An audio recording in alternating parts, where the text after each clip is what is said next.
folks. Welcome to the next edition of the Snowy's Camping Show with myself and Lauren. How are you?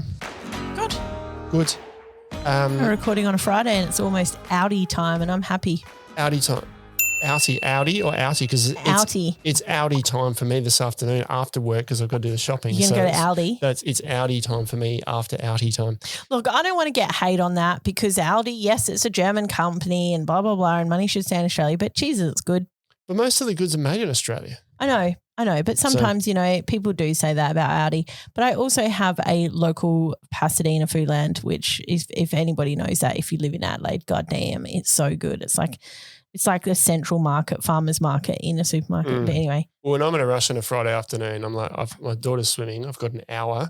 I don't want to go in somewhere and think I've got to choose from 10 pasta sauces. Yeah, you just want to go, there's the pasta sauce. There's the pasta. And then you want to go to a counter where they're just like scan 150 items of groceries in about 36 seconds. And you're just going, yeah. trying to keep up. Yeah. And then you pay not as much for it. And I'm happy with that. So correct. Suits me just fine.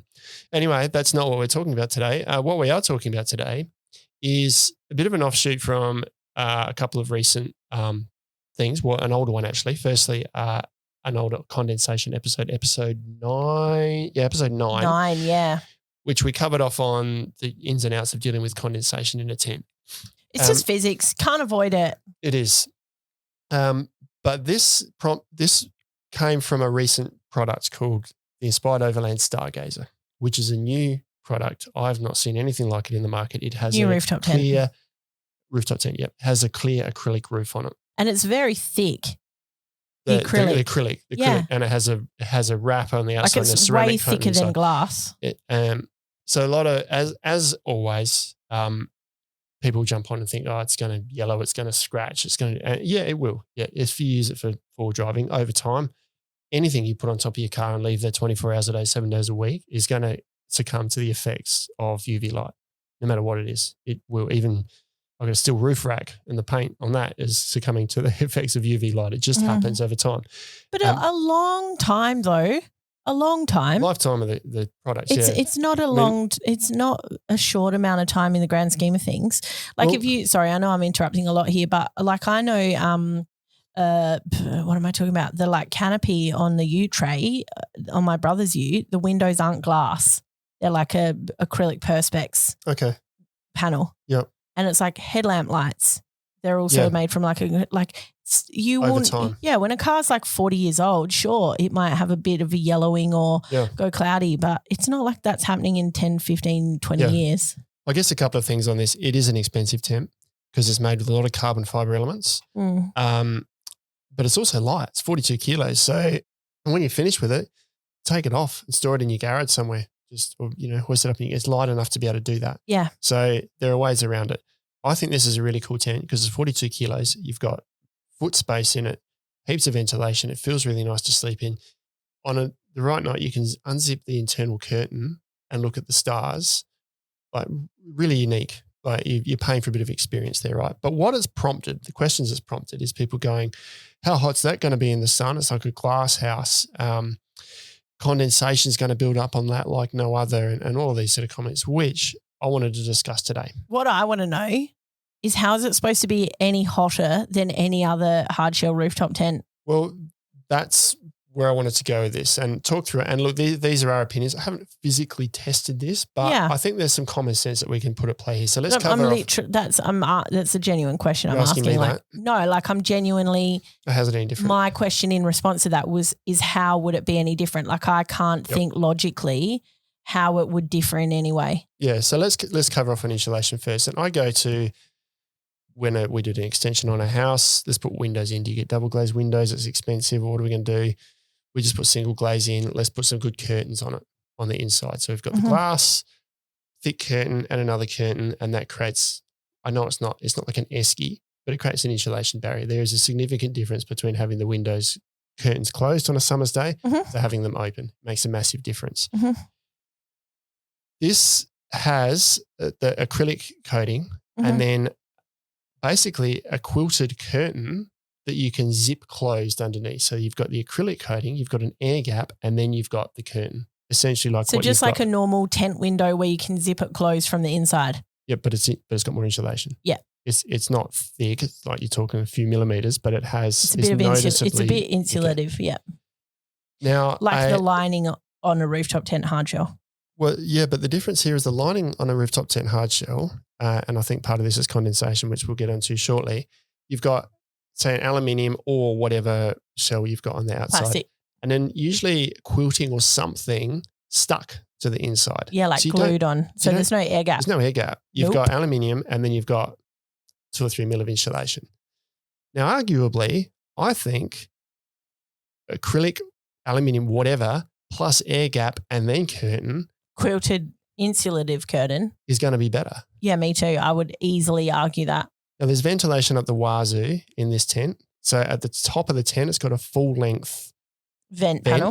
Yep. So hot air rises.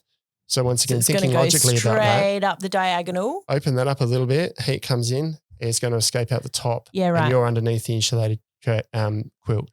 Now, I'm not saying this is going to be a cool tent to sleep in. If you've got it out in 30-degree heat, it's going to be hot inside the tent. Yeah, but so is every tent. Same as any other tent. Yeah. But I would argue as to whether that is any hotter than any other tent. And maybe we need to learn a little bit in insulation too. If you've got roof rails on top of your rooftop tent and it's a really hot day, maybe chuck a tarp over the top so you've got that air gap. It's the same concept with heat shields on top of, Empire do that with their tents. They have a heat shield that goes over to create that air gap for insulation in the tent. So same concept. That's my logic sort of approach behind it. I can't, obviously I'm not a scientist and a physicist and a thermal transfer engineer or whatever the bloody hell you need to be. But it's common sense though, right? Like logic and common sense. Yeah, thanks, Ben. I appreciate that. But yeah, it is logically, to me, logically, it doesn't make sense. Yeah. Like, yes, if that curtain was unzipped and yes, if you're laying in there and the physical sun is like the light and that's coming through as well because obviously it's permeable. Then you're talking glass house. Of course. But then you also have to take into consideration as well that an alternative rooftop tent that has black hard ABS plastic or aluminium or whatever, it's black. Tracks the heat. So it's going to be absorbing the heat. If it's an aluminium, it's going to not as much as steel, but it's going to maintain heat as well. Yeah. So, and then, you could potentially say inversely, I would say not as many people get out and about in like the depths of summer, especially here because of bushfire rating and stuff. If you are going, you're going to be at the beach a lot of the time or doing coastal camping when you're going to have a bit of a breeze up anyway somewhere on the coast because also you've got full, like you say, ventilation with all the windows and everything around the tent as well. And also with the X hinge that lifts the base up a little bit, you've also got ventilation along the foot end, which gives you ventilation and airflow on all 4 sides of the tent. Inversely, in winter, if you are camping, bloody cold, but it's a nice clear day and the sun's shining, you unzip it. It's warm. And it's warm That's because you get direct sunlight straight into the tent. Like I can't see how it's a negative. Although I can see how when something is new, it raises questions. It raises questions, yeah. I guess it sounds a bit like we've gone all out on defending this one tent here, which is where it started. But I think what we're talking about here can apply to any tent that you consider. Yeah. Whether it's a tent or rooftop tent or whatever. They're not that a tent is less insulated than any rooftop tent because no tents have insulation. You've got the air gap. That's pretty much all you're relying on. Yeah. But you need ventilation.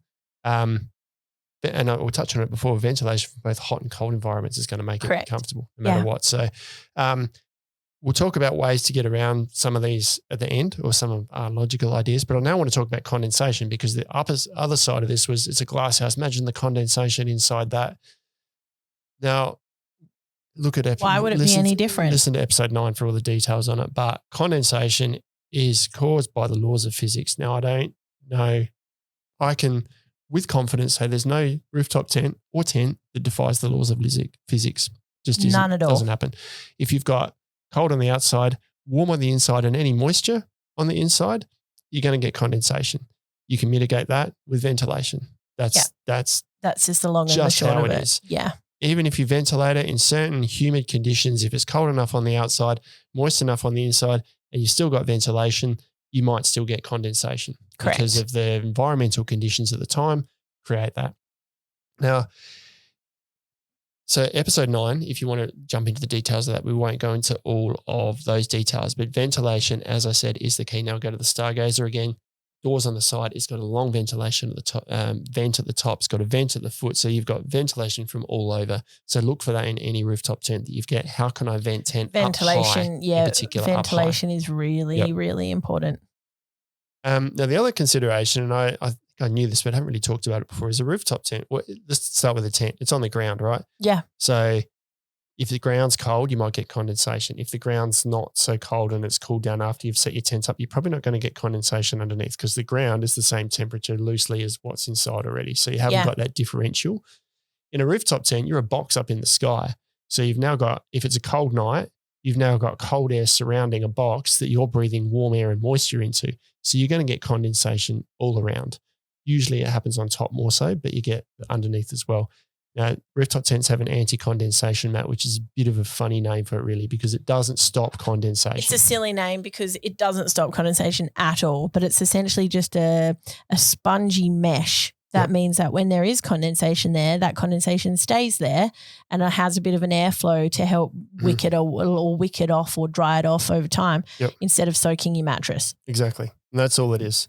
I know that's 23.0 and I can't remember when I had this conversation with them. There was a tent, might have been a prototype or something. They were using like a sarking type foam because they questioned, or they said it doesn't actually stop condensation. So I think they were trialing a reflective emergency style blanket material to try and stop I think I do remember that. Rather than just create something that doesn't stop it, but just stops the effects of it being too bad, I suppose. But I guarantee if there's condensation on the top of your tent, check underneath your condensation mat, anti-condensation mat, because it's probably going to be wet down there too. Really important consideration. If you don't feel like there was much condensation, just check it before you pack your rooftop tent away too long as well, because you might need to just dry it out underneath there. Yep. And this is right. all tents. All tents, yeah. All rooftop tents, yeah. Yep. So that covers off on those two things. Really keen for other people's opinions on this.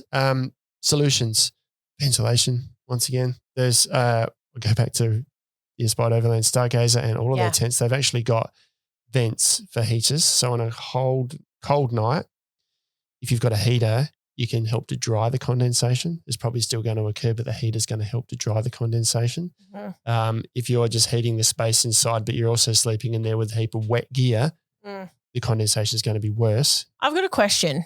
Sure. Go ahead. If you're using a heater, wouldn't that by default generate more condensation? Well, arguably because you're making the internal of your tent hotter than the external. And heaters also will create a certain amount of moisture. So but I think you need to combine heating with ventilation. That's true. So you've got warm air cycling through. That is true. Yeah. Now, this is getting into science, I don't know, but I'm assuming that the rate of evaporation might be faster than the rate of condensation, provided you can let that escape. That is true. I'm sounding really smart now. No, but that's a really good point. Keep Someone talking. shut me down if you want. No, that's all I've got on that topic. I made it up on the spot. Ventilation in summer as well. As we talked about before, that insulation gap underneath, use that in conjunction with the vent at the head end so that your insulation curtain directs the hot air up and out of the tent. Have cross ventilation. Same as when you're sitting in your car. If you don't have your air conditioner in your car, what do? I reckon actually the most common scenarios where I've had condensation issues has actually been in summer. In summer? Yeah, I think, but that's mostly just because I think like of how we set up and having like bathers and towels and just stuff lying around. And then, like if it drops cool overnight because it's clear, but then it gets hot again in the day and then you've got it's just mostly in the day I'm talking about, not at night. So that's another thing to make sure you have all your wet stuff out of your tent. Don't store wet stuff in there. You're going to breathe out moisture. I think the stats I've seen are something like 500 mil of water per person overnight. You'll exhale. Yeah. So if you've got 2 people in there, that's a litre. And we've covered this in the last episode, but if you don't vent that out, it's got to go somewhere. If it's cold on the outside, it's going to be on the walls of your tent.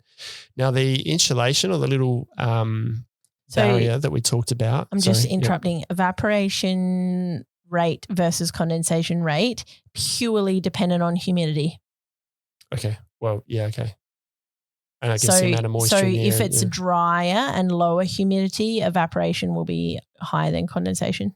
Okay. So that goes back to that whole environment. If you're in a humid environment and using a heater, I'm assuming it's heating humid air and blowing more humid air. And so, yeah, that's going to be different. In the same tent, 2 different spots in the country might be totally different. Even though it's the same setup. Correct. So it's hard, isn't it, sometimes to pinpoint it exactly. There's no hard and fast rule really. Just to step back on that condensation thing too, I think where in the Stargazer, I reckon if you do get condensation, you will see it on the acrylic. Yeah. You've probably got the same condensation in a hard shell rooftop tent with that glued to the inside. But you don't see it. You don't see it. It's just soaked into the fabric. Into the material. You've got to make sure you dry that out. So yeah, you will. It's still there. Yeah. It's just handled in a different way. And I guess putting that layer on the inside sort of soaks up that condensation, maybe helps it to evaporate as well, increases the comfort or the feel of how comfortable it is. But I think if you probably were able to scrape all the moisture out, you'd have the same amount of moisture regardless of what's on the outside. Yeah. Think about your setup location too in terms of heat. If you set up in the sun, in the shade in the afternoon and it's hot in the morning, you might be in the sun. So have a think about where you park your car for your rooftop tent or where you set up your tent, that if you want to sleep in the morning and have it comfortable, do it so the shade of a tree is over the tent so you've got that comfortable time, because as soon as the sun hits the tent or the rooftop tent, it's going to get warm really quickly. Yeah. Diesel heater during the winter, fan during summer. So if you are using vents to allow the hot air to escape up high, that's one thing. But if you've got little ports for a diesel heater, you might be able to use a fan in that as well. And either put the fan on the little port to suck air in or blow it out, whatever you need, just to try and get that movement of air across. There's a lot of cool rechargeable fans and also little USB running fans that are around the traps now, which is good. And don't just think about it as blowing on you. Think about it as trying to move the air through the tent. So the whole space in the tent. It's air circulation. Yeah. Yep.